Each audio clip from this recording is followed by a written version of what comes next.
Hey everyone, and welcome to today's Explainer.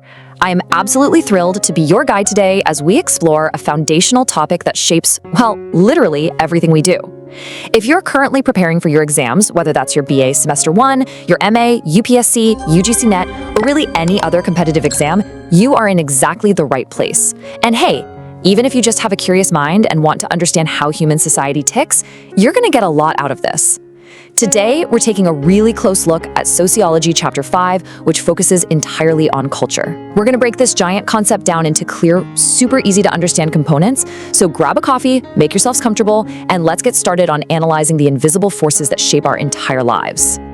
Right off the bat, I want to start with a question. Have you ever actually paused to think about why we do the things we do automatically every single day? For instance, why do we greet each other by folding our hands and saying namaste here in India? It's just second nature, right? Or why do people in Japan naturally bow when they meet someone? And over in Western countries, why is a firm handshake the standard expected greeting? It doesn't stop at greetings either. Have you ever wondered why we celebrate specific festivals? Or why people across different nations adopt entirely different styles of clothing, completely different languages, and such diverse food habits?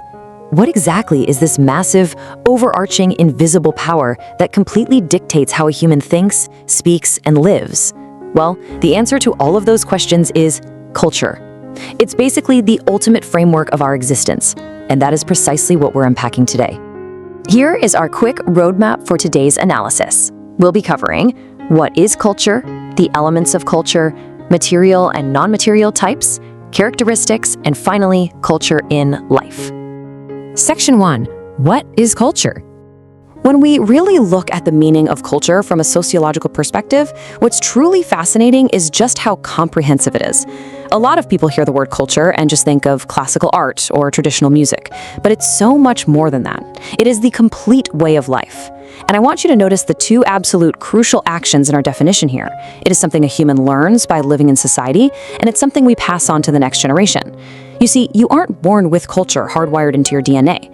A baby born absolutely anywhere in the world will naturally adopt the culture of the specific society they happen to be raised in. It's essentially an inherited social legacy. We are taught this legacy by our parents, our schools, and the wider communities around us. Because it's a complete way of life, it's incredibly broad. Culture literally dictates the language we use to express our deepest thoughts. It forms our daily customs and our long-standing traditions. It decides the clothing we feel comfortable wearing in public and the food we crave when we're hungry. It shapes our religion, it inspires our art and music, and honestly, most importantly, it establishes our values, what we collectively agree is good or bad, and our norms, which are those unwritten rules of expected behavior that keep society running smoothly. Every single one of these aspects acts like a puzzle piece, and when you put them all together, they form the distinct cultural identity of any given society. Section 2. Elements of culture. Okay, so let's break this down a bit further. Culture operates a lot like a powerful engine, and that engine is driven by some very specific gears. We call these the core elements. It all starts with symbols and language, which are the fundamental tools we use to connect, think, and communicate with each other. We use those tools to express our inner beliefs and values, basically our internal standards for what is good, what is desirable, and what is true. Ultimately, these internal concepts translate into outward, visible action through our norms, customs, and traditions. All of these components don't just exist on their own. They function closely together to structure and regulate society. They ensure that millions of people can somehow live together with a shared, mutual understanding of how the world works. Now, if we had to highlight one element that acts as the primary engine for everything else, it's definitely this. Language is the absolute biggest medium of culture. Just think about it for a second. Without language, how could we possibly explain a complex tradition? How could we teach a moral value or communicate our deepest beliefs to our children? You can't. Language is the ultimate transmission tool. It is exactly what allows us to take the accumulated wisdom, the rules, and the massive history of a society and pass it directly from one person to another and from one generation to the next. It's a real game changer for human survival. But beyond just the words we speak, our behavior is deeply guided by major societal pillars. Religion, for example, heavily strengthens the moral values of a society. Then you have social organizations, things like the family unit, your local school, or your neighborhood community. These are basically the training grounds where cultural rules are pushed forward and practiced every day. Then we have symbols. Something as simple as a national flag or a religious icon can instantly evoke a massive shared sense of identity and duty among a group of people. And rituals, whether it's a huge elaborate marriage ceremony or a small national celebration, they reinforce our personal connection to the larger group.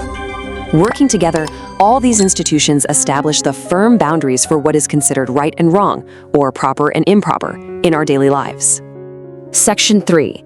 Material and non-material. So moving on, why exactly does culture look so radically different when you travel from one country to another? Well, sociologists explain this by dividing our world into two distinct halves, material and non-material culture. Material culture is, quite simply, everything physical and tangible. It's the stuff you can physically touch, see, and taste. We're talking about the clothes we wear, the incredibly diverse foods we cook, the tools and technology we use every day, and the magnificent architecture of our homes, monuments, and temples. On the flip side, we have non-material culture. This is the invisible, intellectual, and normative aspect of society. It is completely intangible. You can't reach out and physically touch a belief, right? You can't hold a societal value, a social norm, or a spoken language in your hands. Yet, this non-material culture is arguably even more powerful than the physical stuff. Why? Because it dictates how and why we use the material culture. The physical objects we create and use are ultimately driven by the invisible beliefs and values we hold in our minds. They are totally interlinked. Section 4. Characteristics of culture. For culture to survive the way it does, it has a very specific set of defining traits or characteristics. As we touched on earlier, it's a learned behavior. It isn't biological. It's deeply social and shared, meaning it requires us to interact with others. You can't really have a culture of one person. It's also incredibly dynamic and adaptive. Actually, think of it like a river. It's continuous, flowing constantly from the past into the future, but it adapts and shifts course when it hits new environments or new technologies. Furthermore, it is integrated across all the different parts of society. It is highly symbolic in how it communicates complex meaning through simple things. And finally, it is constantly transmitted to the next generation, always representing the idealistic norms and values that we as a society collectively aspire to achieve. Grasping these characteristics is absolutely crucial for understanding how human societies manage to endure century after century. Section 5. Culture in life. Let's anchor all these big academic frameworks we've been talking about into reality with a real-world example. Let's think about a family celebrating Diwali. They decorate the house, they light the lamps, they perform Lakshmi Puja, they go out and distribute sweets to neighbors and friends, and the younger generation takes the blessings of the elders. Now, when you look at this through a sociological lens, this isn't just a fun party. This is a living, breathing execution of cultural rituals and values happening in real time. The lamps, those are symbols. The puja directly represents deeply held religious beliefs. Distributing sweets isn't just about sharing food. It reinforces social bonds and community integration. Taking blessings is a direct, physical performance of a cultural norm regarding respect for elders. Every single step of the celebration is a piece of the cultural framework we've been discussing, being transmitted across generations right there in the living room. It's honestly amazing when you look at it that way. And of course, this concept applies far beyond Diwali. Whether a community is gathering to celebrate Eid, Christmas, Baisakhi, Lori, or Guru Parab, the underlying sociological function remains exactly the same. These celebrations are vital identifiers for different cultures. They aren't just random holidays on a calendar that give us a day off from work or school. They are crucial social mechanisms. They connect people to their broader society. They serve to remind individuals that they belong to a shared group, a group with shared values, shared symbols, and a shared history. They are basically the social glue that keeps the community sticking together. All right, let's take a breath and summarize what we've covered in today's explainer. We started out by defining culture as the complete way of life of a society. We then analyzed its core elements like language and symbols, and discussed how they function like gears in an engine. We contrasted the tangible, physical things of material culture with the intangible, belief-driven, non-material culture. We outlined the dynamic, shared, and learned characteristics that allow culture to actually survive and adopt over time. And finally, we saw through real-world applications how festivals act as the ultimate glue binding individuals to their communities. Hopefully, you now have a really clear understanding that culture isn't just a dusty list of old traditions. It is the ultimate blueprint for human life, dictating how we organize our entire existence. To wrap things up today, I want to leave you with a provocative question to spark some further thought. Maybe something you can debate with your classmates or friends. Based on absolutely everything we've analyzed today, what do you think is the single most important element of our culture? Is it our language, our religion, our long-standing traditions, or perhaps the underlying values taught by our families? Think about what holds your specific world together the most. Thank you so much for joining me for this analysis.